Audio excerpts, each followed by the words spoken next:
Let's talk about splitting leather on the Bell Skiver.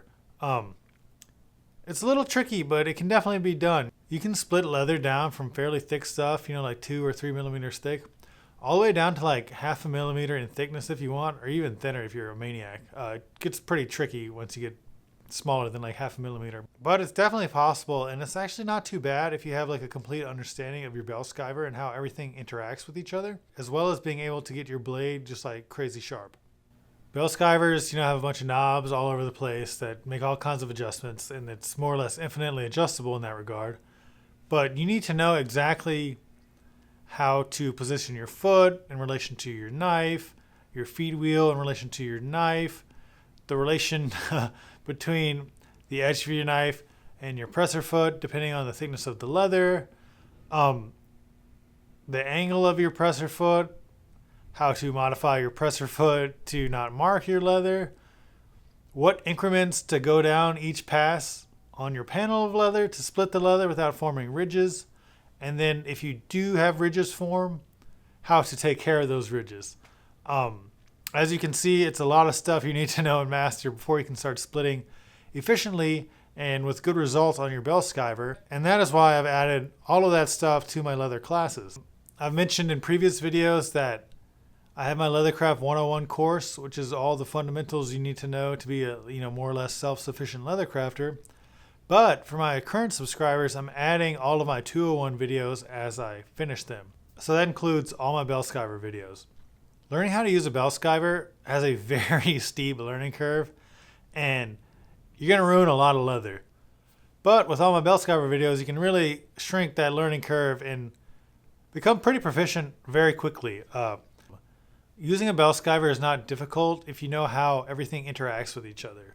There's a few little tips and tricks here and there that, of course, show in my videos, but the principles are simple, and with practice, it just becomes second nature. I maintain that in order to make very nice leather goods, you must have a Bell knife skiver. When I say nice, I mean like super high-end, like thin stuff. Like you just cannot make nice stuff without it. Yeah, you can hand skive stuff here and there and make, like fairly clean looking items, but like you're never going to get that thinness, just that crispiness, that usability, and just hand feel of a high-end item, hand skiving or using like pre-split leather or any of that stuff. Like if you care at all about leathercraft and increasing your skills in leathercraft and making nice high-end stuff, you must get a Bell Skiver. It's going to be like $1,500 to $1,700 delivered. And I mean, with that, you can have like a full-blown leathercraft business. I mean, like what other company can you start with like a $1,700 piece of machinery?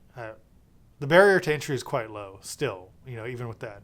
So if you already have a Bell Skiver and you're having trouble using it, you can't split panels of leather nicely and all that stuff, or if you're planning on getting a Bell Skiver, I think it's really important that you check these videos out along with all of the videos in my course. I know a lot of people think they're too good for, like a 101 class and the fundamentals.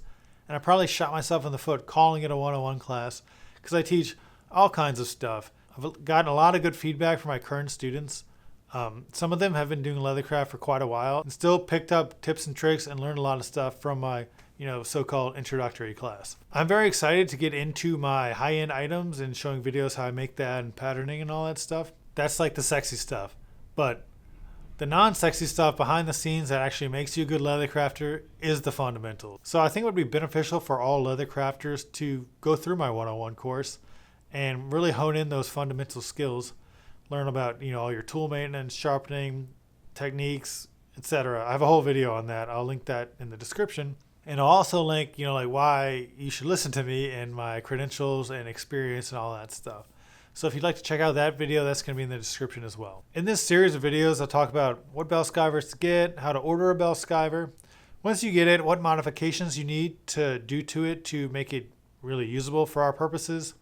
I'll show you what all the knobs and levers do, how they interact with everything.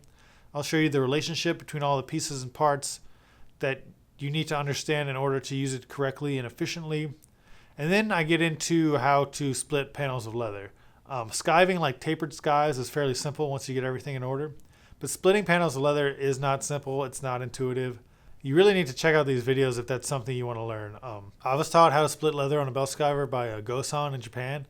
I split all my projects on a Bell Skiver for years until I could afford a band knife splitter. I think this will really help a lot of y'all out there with Bell Skivers, or people that are on the fence about purchasing a Bell Skiver, because it opens up just a whole new world of possibilities in your leathercraft. Vulture out. Caw-caw!